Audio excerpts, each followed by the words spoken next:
También es importante el hecho de que durante estas marchas que se han dado en toda la región y que hemos podido nosotros ver, que estamos en Teherán, aquí en la capital de los iraníes, ayer fue la ceremonia fúnebre, pasaron la procesión fúnebre aquí por las principales arterias de Teherán y era un silencio de dolor, era un silencio de la gente todo caminando para confluir precisamente en esas arterias. Eran jóvenes, eran niños, eran personas de la tercera edad y eso a uno le llamaba mucho la atención y le llenaba de mucha firmeza ante la labor y la tarea del teniente general Qasem Soleimani y por supuesto al Mohandes por extensión.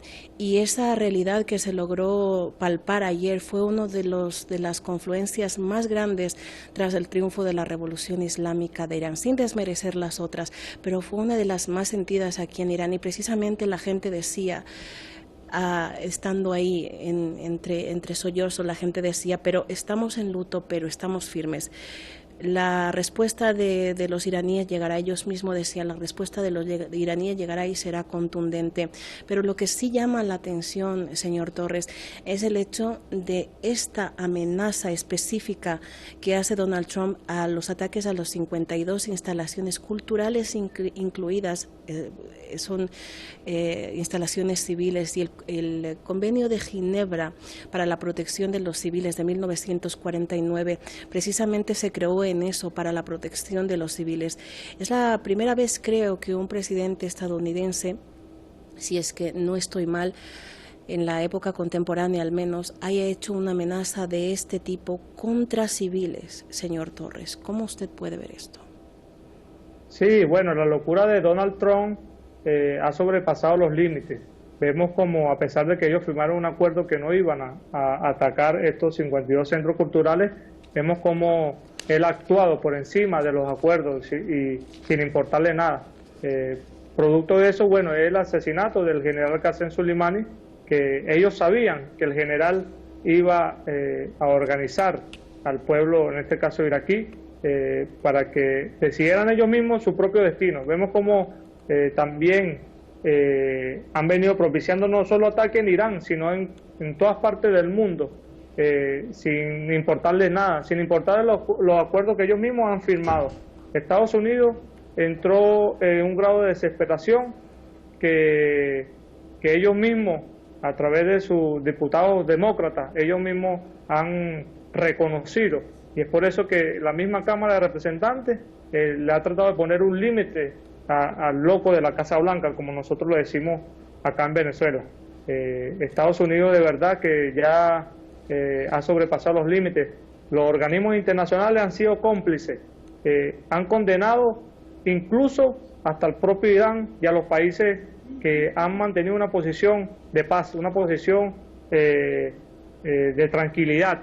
Sin embargo, no han condenado estos ataques del gobierno norteamericano. Vemos también cómo Irán, de manera soberana, también ha informado que no va a cumplir el límite del acuerdo nuclear. Es decir, Estados Unidos ya había violado ese acuerdo. Entonces, a Irán, de manera paradójica, iban a tratar de encauzarlo por ese acuerdo. No creo que sea justo. Es por eso que nosotros, desde acá de Venezuela, rechazamos enérgicamente esta travesura guerrerista del gobierno estadounidense, ahora más todavía al amenazar los 52 centros culturales que representa la dignidad, la cultura del pueblo iraní, un pueblo ancestral de hace muchísimos años que recoge toda la religión, la religiosidad de este pueblo. Y bueno, nosotros desde acá, desde Venezuela, como Irán, nuestro pueblo hermano y todo ese pueblo que se ha levantado contra el imperialismo norteamericano, que es lo que ha provocado el genocidio en el mundo, nosotros seguimos luchando, seguimos batallando, y Irán no está sola. Irán cuenta con la solidaridad del mundo, de los pueblos del mundo, que es lo más importante en estos momentos. Muchísimas gracias a Juan Fran Torres por su análisis, por sus palabras, por esa solidaridad con nosotros aquí en Irán. Damos la bienvenida a otro amigo, otro analista internacional, analista de renombre, Wadi Calvo desde Buenos Aires, Argentina. En esta jornada nos acompaña otra vez nuestro querido compañero. Señor Calvo, llegan momentos en los que uno se quiebra realmente al ver cómo la gente ha respondido a este adiós a su héroe, a sus héroes, a sus mártires que cayeron en esta operación terrorista de Estados Unidos. Ya ha llegado a su última morada el general Qasem Soleimani y su pueblo se ha volcado a las calles y han gritado una vez más: muerte a Estados Unidos.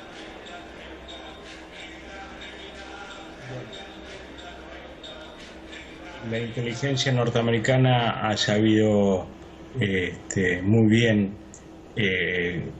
a quién golpeaba.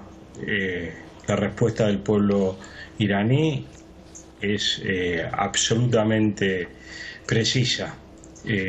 Soleimani era algo mucho más que un general victorioso, era un hombre del Estado iraní, era sin duda estaba convocado a desarrollar funciones todavía más importantes de las que había desarrollado, no solamente hacia el interior de Irán, sino en el plano internacional del país persa. Por eso mismo se buscó ese objetivo, golpear en lo más profundo y generar el mayor dolor posible, y vaya que lo han logrado. Pero como decíamos, algunos de estos encuentros, Irán es mucho más que un general victorioso. Irán es una larguísima historia que se hunde en lo profundo del tiempo, y seguramente encontrará la manera de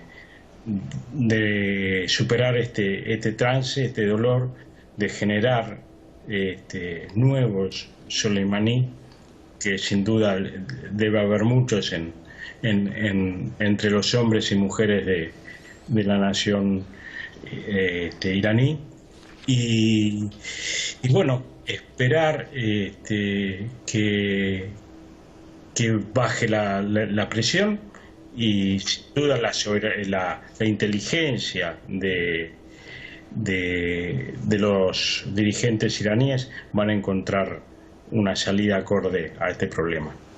Señor Calvo, en medio de esta congoja, por supuesto, las autoridades iraníes a la par están ejecutando la respuesta y están tomando medidas efectivas también ante lo que ha pasado.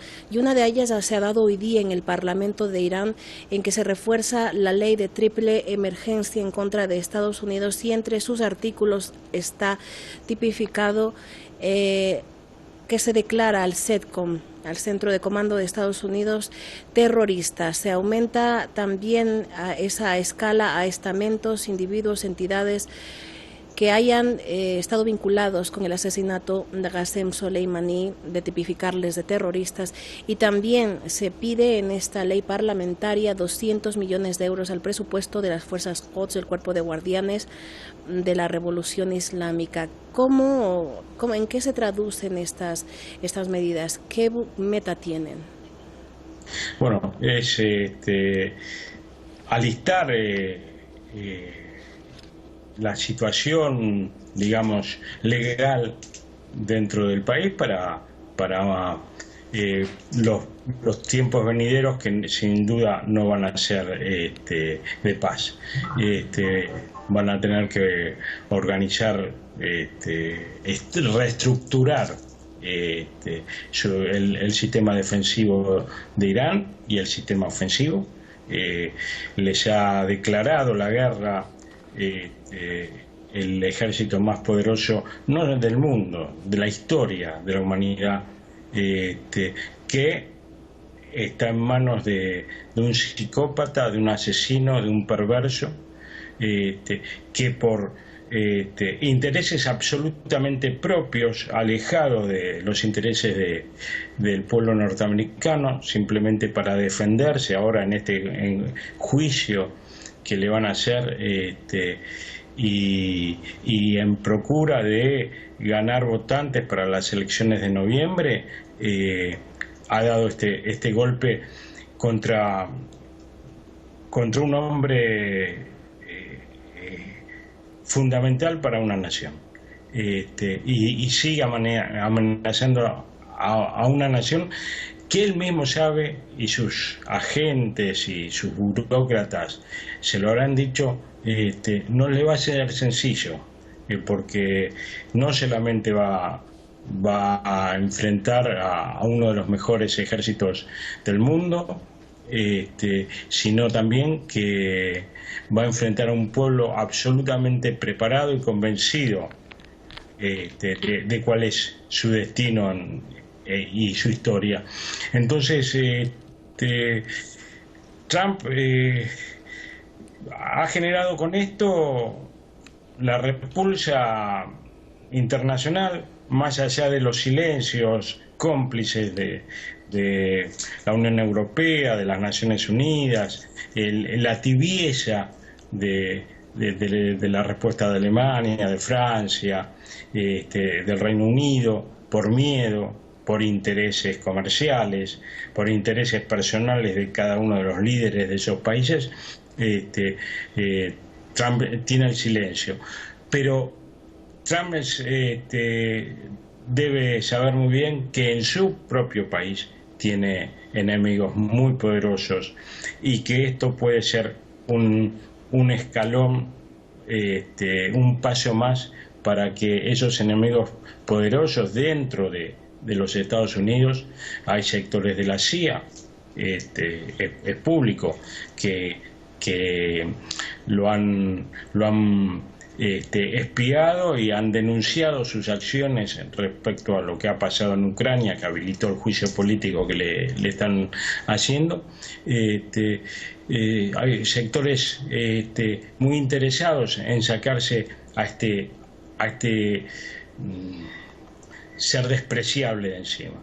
Entonces se ha puesto en la mira de sus enemigos internos, y le ha dado motivos y excusas a esos enemigos para que accionen de pronto legalmente o de pronto ilegalmente. Sabemos como muchas veces el poder no conocido, el poder oscuro de los Estados Unidos actúa. Vaya a saber, lo sabe muy bien los hermanos Kennedy y demás. Trump no está en el mejor momento de su carrera política ni de su vida. Está acosado desde el exterior y en el interior de los Estados Unidos. Señor Waddy, la Armada de Estados Unidos acaba de elevar su nivel de alerta. Ha dicho a los buques, a sus buques o a sus flotas y por supuesto a su personal desplegado en las cercanías de la región a mantenerse alertas y preparados. Estoy hablando del Golfo Pérsico, Estrecho de Hormuz, Mar de Omán, Mar Arábigo, Mar Rojo, Golfo de Adén y extendiendo al Océano Índico. Es una alerta que acaba de elevar la Armada estadounidense, ha dicho, ante las supuestas amenazas marítimas en las inmediaciones tanto de Irán como de sus aliados en la región, sin apuntar a quién se refería. Y estas amenazas tampoco apunta qué amenazas marítimas se han cernido sobre la Armada estadounidense. Simplemente ese es el comunicado que llega, que difiere mucho de la rueda de prensa del presidente Trump que daba tras su orden de asesinar a estos héroes de la lucha antiterrorista, que decía que era una acción disuasiva, no el comienzo de una acción bélica. Pero ¿qué estamos viendo en estas horas siguientes a ese martirio? Lo que se está suscitando como esta alerta de Estados Unidos, señor Waddy. Bueno, la alerta de la Armada norteamericana, con sus unidades en la región que usted acaba de mencionar, región muy sensible por el tránsito de de infinidad de buques petroleros que llevan desde el Mar Rojo, desde el Golfo Pérsico hacia Europa permanentemente millones de barriles de petróleo. Muestra claramente que esta cuestión disuasiva que con la que pretendió excusar Trump su asesinato no es así. Esto es una abierta declaración de guerra a una nación soberana, independiente, y que no se la va a llevar por delante tan sencillamente. Irán controla el estrecho de Hormuz, pero también grupos aliados a Irán controlan el estrecho de las Lamentaciones, entre lo que separa África de la península arábiga, y son dos puntos muy sencillos de bloquear, y son fundamentales para el tránsito de esos petroleros que me refería antes. Entonces la Marina norteamericana va a tener mucho trabajo para controlar la vasta región que está ocupando. Hay que hacer memoria. En Bahrein tiene asiento una flota norteamericana muy importante, no recuerdo ahora si es la quinta o la séptima flota, y de bloquearse Hormuz no podrían ser. Así que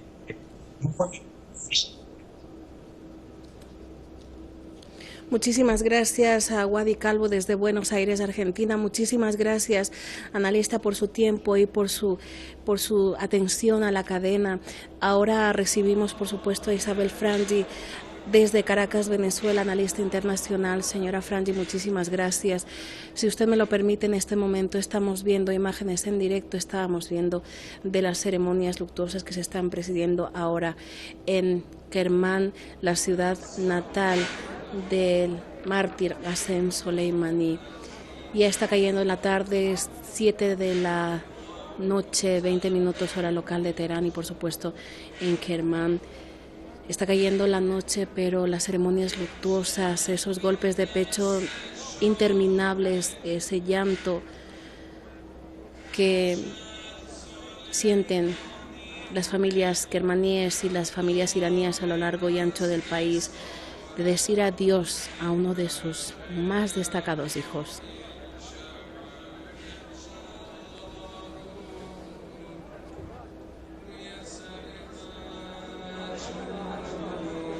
Señora Frangi,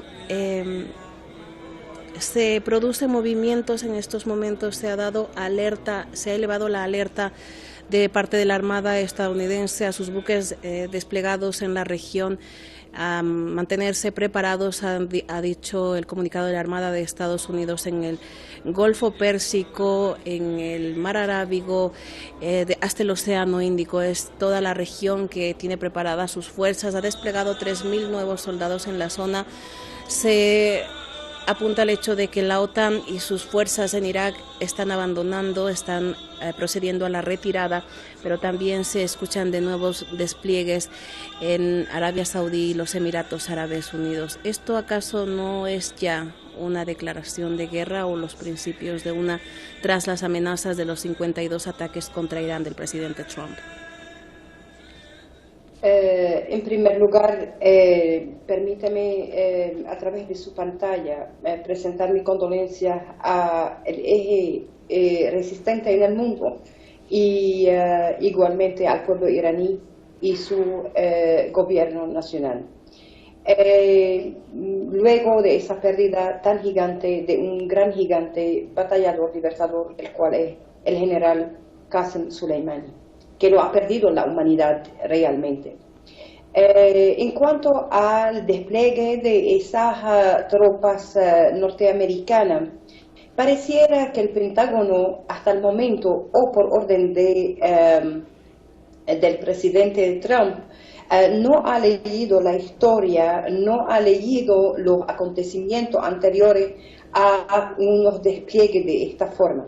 Por primera vez nosotros estamos presenciando un hecho sui generis, el cual es, durante una década se ha visto que hay unos ataques, una intromisión de manera diferente a la cual hoy el señor Trump lo está haciendo, porque estaba a cargo de ciertos mercenarios, estaban financiando directamente ciertos mercenarios, quiere decir, era una guerra delegada contra el eje resistente. Por ende, eso lo que nos indica que aquel plan ha fracasado y no ha tenido resultado. Y por ende se entiende que el eje revolucionario, el eje resistente ha logrado derrocar el plan imperial de divisionismo, de expansión y dominación de la región. Ahora se ha vuelto a revivir este modo operandi nuevo como lo fue en el año 2002-2003 cuando la invasión a Irak y el despliegue de la misma tropa norteamericana que ha fracasado igualmente y se ha regresado diferentes ataúdes o miles de ataúdes a Estados Unidos, la cual creó una crisis interna en Estados Unidos.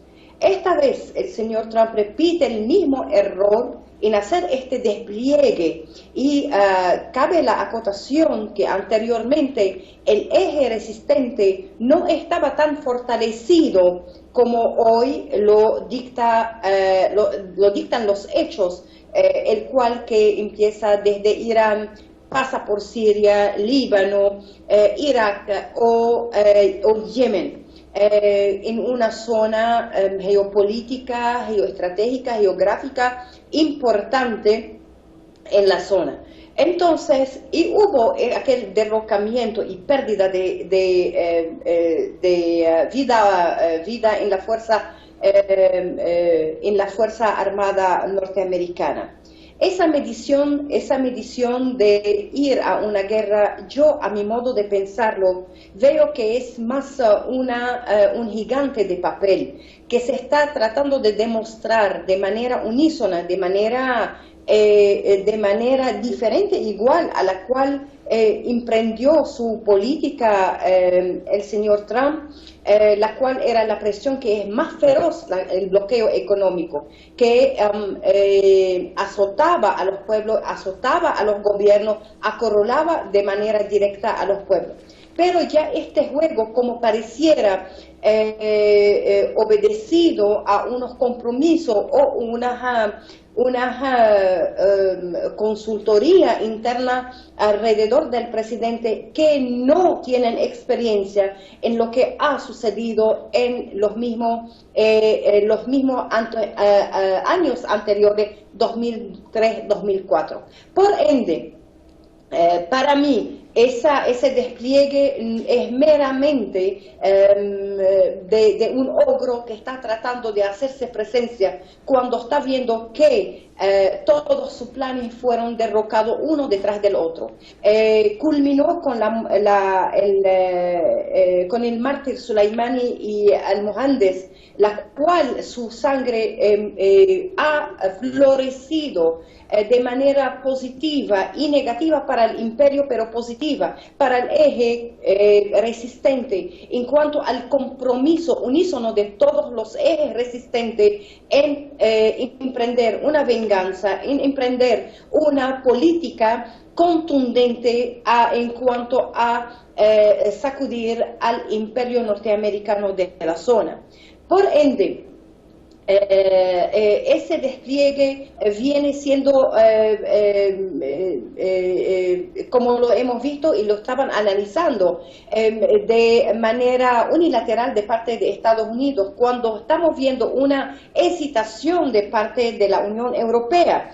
y que implica unos problemas más económicos, unos problemas que hoy por hoy no lo pueden sustentar como lo han hecho anteriormente con Blair y etcétera, en años anteriores. Entonces, esta movida no será más que el declive, diría yo, de aquel ogro imperial que trata de expirar los últimos suspiros en su vida de colono en la zona. Señora Frangi, muy brevemente, desde el movimiento de resistencia islámica del Líbano, desde Hezbollah, el secretario Sayed Hassan Nasrallah, el secretario general de este movimiento, decía: el martirio de Qasem Soleimani al-Muhandis no quedarán sin venganza. También desde el Cuerpo de Guardianes de la Revolución Islámica han dicho que va a haber una amenaza una respuesta estratégica a este acto criminal de Estados Unidos, y también hoy día el premier Malasio ha llamado a una respuesta del mundo musulmán a estos actos de crimen de Estados Unidos. Es decir, la respuesta ha sido contundente desde Oriente Medio, desde Asia, yo diría por extensión, algo que no solamente nos deja como legado Qasem Soleimani, sino también una respuesta que no imaginaba Estados Unidos. Por cierto, eso es lo que fuimos al decir, que la primera respuesta del imam Khamenei fue clara, unas directrices claras, que quiere una respuesta clara, contundente al asesinato del mártir Soleimani. Por este acto criminal de parte de Estados Unidos. Pero al saber quién analizar todo el proceso de crecimiento de la resistencia en todos los ejes del Medio Oriente, fue con un aliento realmente a largo plazo, no cualquier objeto o cualquier promesa que han dicho o que objetivo que han trazado fue cumplido. Realmente todo el eje resistente cree en la palabra de Sayed Hassan Nasrallah. Todo el mundo cree en la palabra del imam Khamenei y en la política que fue siendo el eje resistente apoyado por Irán. Por ende, estas amenazas tienen un retorno conviccional, si se puede decir, en el seno de la comunidad internacional, porque entienden que esas declaraciones pueden ser y van a ser cumplidas, bien sea a mediano plazo o a largo plazo. Pero el que entiende de idiosincrasia iraní en este sentido, se sabe que Irán actúa a paso de vencedores, pero jamás de una manera impulsiva o compulsiva, si se puede decir, para lograr su objetivo. Más bien son pasos bien estudiados, bien trazados. Y diría yo que la respuesta ellos la están entendiendo, que va a ser compuesta a nivel internacional, porque Estados Unidos se ha involucrado realmente en un problema legal, en un problema de derecho internacional público que ha violentado todos los principios de derecho internacional en cuanto a la violación a la soberanía nacional, y ha puesto a Irán en su plan de defensa propia el derecho que le adjudica la ley internacional. Y por ende, en la región, esa unión de todo el eje resistente que lo he acotado en la respuesta anterior, sí, en la intervención anterior, en que está en todo el seno donde están los intereses norteamericanos. Si vemos el mapa mundi y la geopolítica, vemos que se unió dos países en la fuerza contra Estados Unidos, la cual es Irak e Irán. Al lado tiene Yemen y por ende Siria, Líbano y, ¿por qué no?, una parte de Bahrein. Entonces, todo este conglomerado interno fue como ellos saben que es una bomba de tiempo para la presencia norteamericana y sus bases militares en la zona.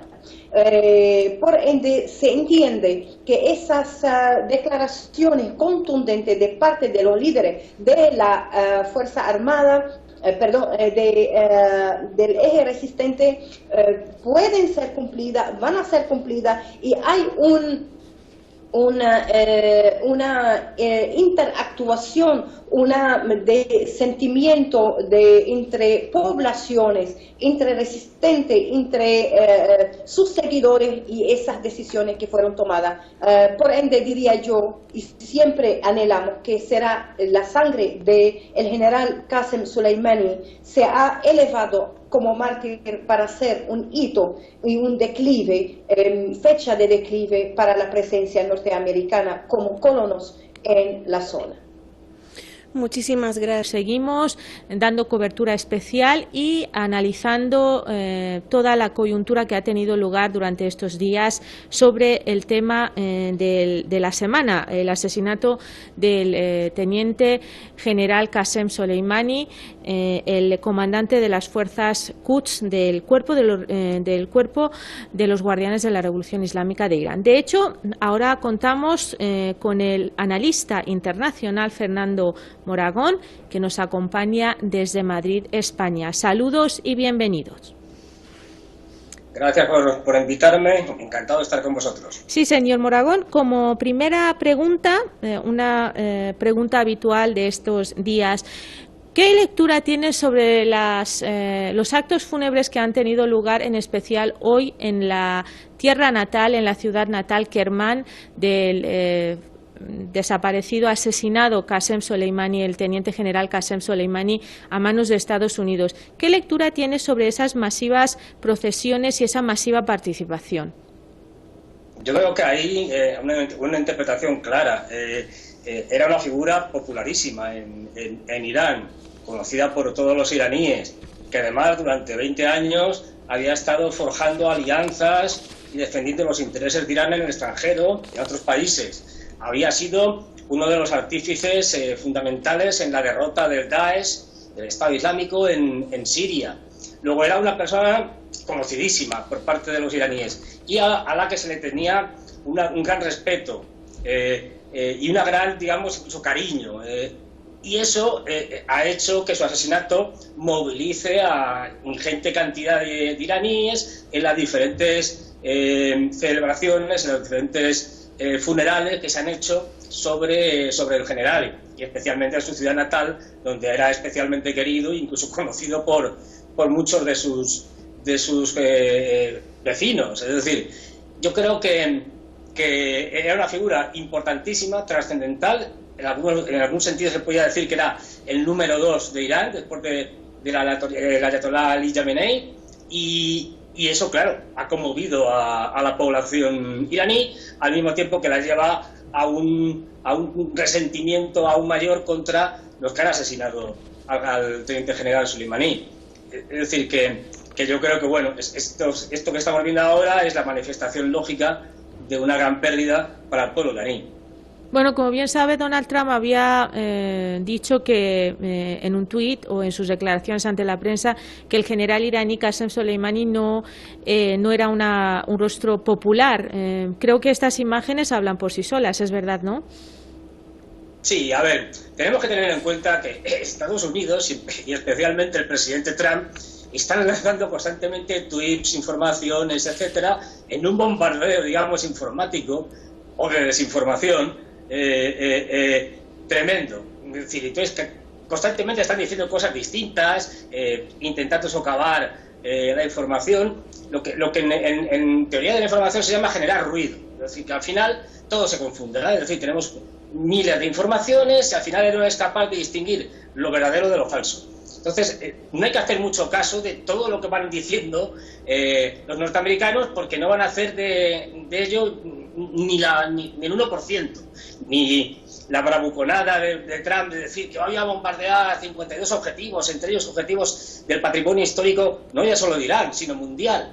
Esto es bravuconada que no va a hacer, es decir, pero lo hace justamente para llamar la atención de los medios de comunicación. Sí. Lo que hay que hacer, que en este caso es centrarse más en los hechos, analizar fríamente lo que puede pasar ahora y no hacer demasiado caso a ese tipo de propaganda que viene de Estados Unidos, que inunda las redes sociales y los medios de comunicación.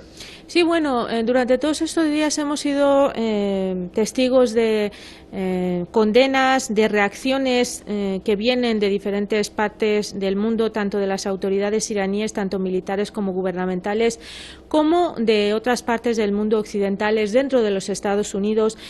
Uno de los comentarios y una de las condenas que ha tenido lugar, hemos venido diciendo en nuestros informativos, ha sido del primer ministro de Malasia, Mahathir Mohamad, quien denunció el asesinato de Qasem Soleimani y lo comparó con la muerte del periodista saudí Jamal Khashoggi en 2018. ¿Qué lectura tiene sobre esto? ¿Es comparable? Hombre, son casos distintos en la medida que el periodista era un periodista, digamos, no demasiado conocido, ni siquiera entre los propios saudíes, y mientras que el general Soleimani sí que era un personaje conocido no solo en Irán, sino fuera de Irán, y por cualquier analista mínimo, cualquier persona simplemente que leyera medios de información sabía de su existencia. Luego no son comparables, ¿no? La importancia del general Soleimani a la de un periodista que no fue el primer periodista ejecutado por los saudíes. Es decir, los saudíes han ejecutado y han asesinado y en múltiples veces a periodistas. Lo que pasa que por unas circunstancias políticas, que fue en Estambul, en Turquía, la enemistad en ese momento entre Turquía y Arabia Saudí, etcétera, hizo que tuviera más eco, que tuviera más importancia. Pero por desgracia, los saudíes este tipo de prácticas las hacen con relativa frecuencia. Pero vamos, no es comparable con la personalidad o el personaje de Soleimani, que sí que había hecho mucho daño a Estados Unidos y sus aliados, Israel y Arabia Saudí, a lo largo de toda su carrera. Bueno, y las reacciones dentro de Estados Unidos no dejan de llegar, además las amenazas que siguen viniendo, tanto del propio Trump como de su secretario de Estado, Mike Pompeo. En una conversación realizada hace poco en los canales de televisión locales, el secretario de Estado estadounidense Mike Pompeo dijo, o amenazó, mejor decir, con asesinar a más líderes iraníes si Teherán toma represalias por el asesinato del teniente general Qasem Soleimani. Además, señaló que cualquier ataque militar de Washington dentro del suelo de Irán sería legal. ¿Qué lectura tiene sobre eso, su análisis y su visión? Puede ser, ya digo, esto no es más que una hipótesis. El general Petraeus hace poco ha hecho una serie de declaraciones sobre el asesinato de Soleimani. Y lo que viene a decir principalmente es que Estados Unidos, es decir, léase la administración Trump, llevaba un cierto tiempo sin dar una respuesta contundente en Oriente Medio, y que cuando se le presentaron diferentes opciones a Trump para responder al asunto de la embajada de Estados Unidos y las protestas frente a la embajada de Estados Unidos en Irak, en Bagdad, escogió esta porque era la más dura. Es decir, porque era una manera de transmitir un mensaje diciendo, mira, podemos acabar con alguien tan poderoso y que está bien protegido y que se mueve mucho como el general Soleimani. Esto quiere decir que podemos hacer lo que nos dé la gana, cuando queramos, donde queramos y si queremos incluso en el mismo Irán. Esto es un poco lo que viene a decir Petraeus, de que es el mensaje que ha querido transmitir la administración Trump. Puede ser que sea así. También puede ser que le salga, como decimos aquí, el tiro por la culata, es decir, que al final le salga lo que él quería, una demostración de fuerza, pero sí es verdad que los Estados Unidos, como no respetan leyes internacionales ni tratados internacionales, pues claro, pueden hacer cualquier cosa. Es decir, esto ya lo sabemos, lo hemos visto muchas veces. En ese sentido, yo creo que, y siempre lo recalco, Irán está actuando de una manera extraordinariamente razonable, prudente, inteligente. Es decir, y de ahí que, a pesar de las manifestaciones de dolor y de furia y de rabia por el asesinato, está diciendo, nosotros actuaremos de la manera que creamos conveniente y cuando creamos conveniente, como respuesta a la violación de la legalidad internacional, etcétera, que ha supuesto el asesinato del general Soleimani. pero no vamos a hacer respuestas alocadas ni en caliente, sino que pensaremos, analizaremos y daremos la respuesta en el momento apropiado. Esto lo que señala es una madurez enorme del gobierno iraní, que no se deja llevar por la provocación de Estados Unidos. Estados Unidos lo que le gustaría es que ahora Irán atacara, por ejemplo, un portaaviones norteamericano, atacara su cuartel central en Qatar. No. Van a dar la respuesta de manera oportuna y de la manera que crean conveniente, que puede ser de muchas maneras. Y esto hay que resaltarlo, que tenemos un actor, digamos, un actor en el que se puede confiar, un actor que respeta los acuerdos, que se llama Irán, y un actor en el que no se puede confiar y que no respeta los acuerdos, que se llama Estados Unidos. Y esto hay que dejarlo muy claro. Sí, muchas gracias. Otra pregunta. Como hemos estado viniendo en el boletín informativo, la llamada Coalición Internacional Anti-Daesh, liderada por Estados Unidos, reubica su cuartel general de Irak en Kuwait. Además, en una noticia de última hora, como estamos viendo, el ministro de Defensa de Reino Unido ha dicho que han reubicado el personal no esencial de Bagdad. Y también, según los informes, las fuerzas, el ejército alemán también ha pedido también ha reubicado sus fuerzas o ha pedido su salida del territorio del suelo iraquí. Podemos decir que podemos confiar o podemos ser optimistas de que la medida que ha adoptado el Parlamento iraquí para que las fuerzas de Estados Unidos salgan del país, ¿podemos ser optimistas sobre ese plan, ese programa, ese proyecto? ¿Puede tener puede ejercer suficiente fuerza sobre lo que está pasando? Sí, yo creo que sí. Yo creo que Estados Unidos, ante la situación que hay ahora mismo en Irak, con los enfrentamientos que ya había anteriormente del asesinato del general Soleimani y ahora con digamos el plus, el añadido del asesinato del general Soleimani, no va a tener demasiados reparos en principio en retirar sus tropas de Irak, puesto que además las puede retirar a sitios desde donde pueden acceder fácilmente a Irak, como bien ha señalado, desde Kuwait, que tiene frontera con Irak. Con lo cual, si quieren realizar alguna vez alguna operación, la pueden hacer perfectamente desde Kuwait, como la hacen actualmente desde Irak. Es decir, que tenemos además bases en toda la región del Golfo Pérsico, cuartel general central en Qatar, base compartida de la Marina norteamericana en Bahrein, con el ejército de Bahrein. Es decir, que tienen un gran despliegue y sí pueden hacerlo porque no les representa, digamos, un gran problema, con lo cual yo sí creo que se pueden y que se van a retirar de Irak. Sí, muchas gracias, señor Fernando Moragón, analista internacional que nos ha acompañado desde Madrid, España. Muchísimas gracias por ese análisis tan completo como siempre y su tiempo que nos lo ha brindado. Adiós.